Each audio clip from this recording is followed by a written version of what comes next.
Kuwait, they live like kings. The poorest person in Kuwait, they live like kings.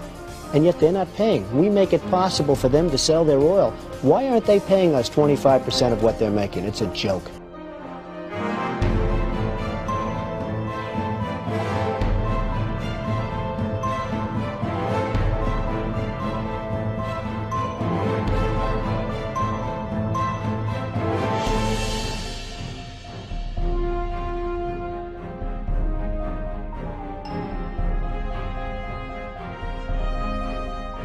Why didn't we say, we want 50% of your oil forever, or we're not letting you go back in?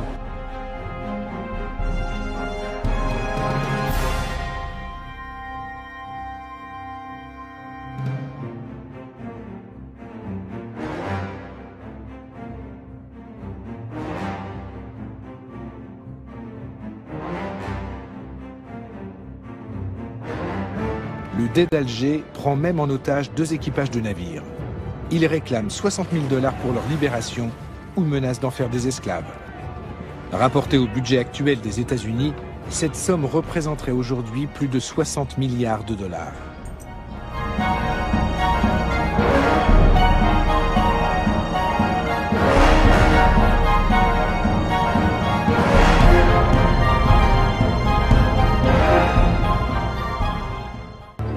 Nous les avons achetés. L'Amérique a conclu avec Alger un traité de paix. Un tribut de plusieurs millions de dollars qu'on leur verse, chaque année. Une somme de l'ordre de 20% des recettes de l'État. Il y a longtemps qu'on aurait dû investir cet argent dans des forces de frappe militaires puissantes. C'est bien vrai, ça. 20%, rendez-vous compte. On aurait pu régner sur les De océans. nos jours, il paraîtrait invraisemblable que les États-Unis se laissent dicter ainsi leur conduite. Mais même pour la jeune République, l'humiliation est cuisante.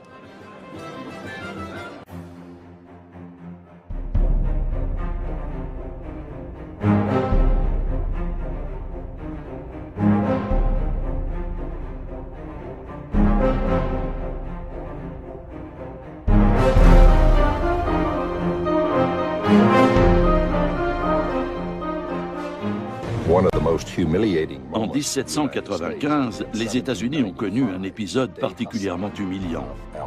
Le Dey Hassan, le régent d'Alger, a exigé que les Américains lui construisent un navire au lieu de lui verser un tribut en espèces sonnantes et trébuchantes.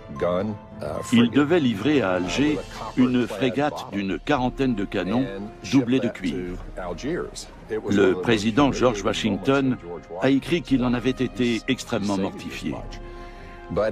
Mais les États-Unis étaient faibles à cette époque, et le président a jugé que son pays n'avait pas d'autre choix que de s'exécuter.